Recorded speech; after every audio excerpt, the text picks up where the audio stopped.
அதிகார திமிர்த்தனத்தோடு பணம் இருக்கிறது என்பதால்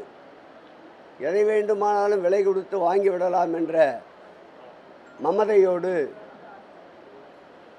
பெரியவர்கள் சிறியவர்கள் என்று பாகுபாடு காட்டாமல் தமிழுடைய மரபே வந்தாரை வரவேற்கும் தமிழகம், விருந்தோம்பலிலே சிறந்த தமிழகம், மற்றவர்களை மதிக்கின்ற தமிழகம், மாற்றான் தோட்டத்திற்கும் மனம் உண்டு என்று கூறிய பேரறிஞர் பெருந்தகை அண்ணா அவர்கள் வாழ்ந்த தமிழகம். இந்த தமிழகத்திலே சமீபகால அரசியலிலே எடுத்தேன் கவிழ்த்தேன் என்று எதை வேண்டுமானாலும் பேசலாம் என்று நாகரிகம் தவறி நயவஞ்சகத்தோடு சுற்றித் திரியும் கூட்டத்திற்கு வில்லிவாக்கத்தில் தகுந்த பதிலடியை ஜனநாயக முற்போக்கு கூட்டணி வழங்கும் என்பதை